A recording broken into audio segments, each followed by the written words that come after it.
اللهم وسع أرزاقنا وبارك لنا في أموالنا وأولادنا وأعمالنا وذرياتنا يا ذا الجلال والإكرام. غیر اہل حدیث غیر سلفی منہج کے علماء سے علم حاصل کرنا چاہتے ہیں. غیر اہل حدیث غیر سلفی منہج کے علماء سے. سوال میں نے جو سمجھایا، اگر میں نے غلط سمجھایا تو بتا دیجئے. یعنی علم حاصل کرنا جو کہ واجب ہے، ضروری، غیر اہل حدیث یا غیر سلفی منہج کے علماء ہے نا، ایسے ہی جو سلفی اہل الحدیث نہیں ہیں ان سے علم حاصل کرنا نہیں ہے، صحیح نہیں ہے. کیونکہ دیکھیے اس میں کوئی شک نہیں، خیر موضوع تو نہیں ہے کہ اس پہ تفصیل سے.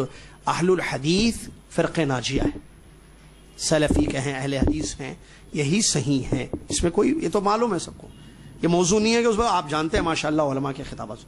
تو علماء اہل حدیث علماء موجود ہیں، سلفی علماء موجود ہیں الحمدللہ، انہی سے علم حاصل کیا جائے کیونکہ وہی علماء ربانیین ہیں، انہی کے پاس حق ہے، کیونکہ سلف کا منہج سب سے صحیح منہج ہے، سلف کا عقیدہ ہی سب سے صحیح عقیدہ ہے جس پر جو ہے اہل الحدیث یا سلفی احباب یا جماعتیں کام کر رہی ہیں.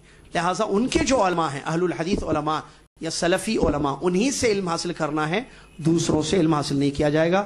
کیوں؟ اس لیے کہ جن کے پاس صحیح عقیدہ ہے وہیں سے صحیح عقیدہ آپ کو ملے گا، جن کے پاس صحیح منہج ہے وہی آپ کو صحیح منہج دیں گے. جو خود صحیح عقیدے پر نہ ہو وہ دوسروں کو کیا دیں گے؟ عربی میں کہتے ہیں فاقد الشیء لا یعطیہ، جس کے پاس کچھ نہیں وہ آپ کو کیا دے گا. ٹھیک ہے.